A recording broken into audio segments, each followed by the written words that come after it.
রুমেলিস ব্লগে আপনাদের স্বাগত। আজকের রেসিপি হলো মাটন কিমার পোলাও। আদা, রসুন, কাঁচা লঙ্কার 5 চামচ পেস্ট নিয়েছি। এর সঙ্গে একটু সর্ষের তেল মিশিয়ে নিয়েছি। 250 গ্রাম মটন কিমা নিয়ে তার মধ্যে 3 চামচ আদা রসুনের পেস্ট, 3 চামচ দই, নুন, হলুদ, লঙ্কা গুঁড়ো দিয়ে ভালোভাবে মাখিয়ে রাখবো। কিছু ধনে পাতা স্টেম আর পুদিনা পাতা নিয়ে নিয়েছি। কড়াতে কিছুটা রিফাইন্ড অয়েল নিয়ে নিয়েছি, তার মধ্যে গোটা গরম মশলা দিয়ে দেব। 2টো তেজপাতাও দিয়ে দিলাম। 2টো কাঁচা লঙ্কাও দিয়ে দেব। 4টে বড় মাপের পেঁয়াজ কুচিয়ে নিয়েছিলাম, সেটাও অ্যাড করে দেব। ধনে পাতা স্টেমটাও এখনই দিয়ে দেব। বাকি আদা রসুনের পেস্টটাও এর মধ্যে দিয়ে ভালোভাবে কষিয়ে নেব। এরপর মাটন কিমাটাও এর মধ্যে দিয়ে ভালোভাবে কষিয়ে নেব।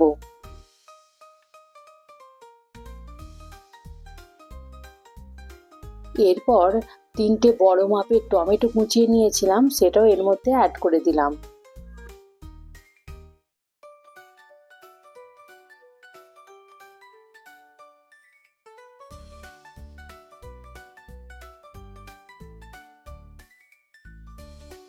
কিমাটা ভালোভাবে কষিয়ে নেওয়ার পর 3 গ্লাস আমি জল দিয়ে দেব।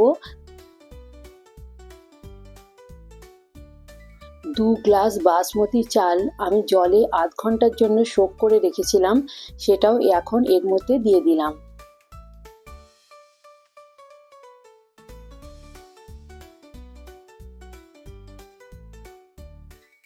পুদিনা পাতাটা এখন অ্যাড করে দেব।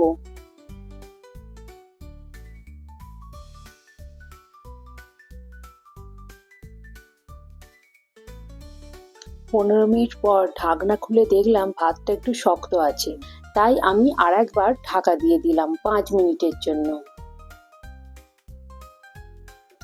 5 মিনিট পর লেবুর রস আর ধনেপাতা কুচি দিয়ে সার্ভ করব। রেসিপিটা দেখার জন্য আপনাদের ধন্যবাদ।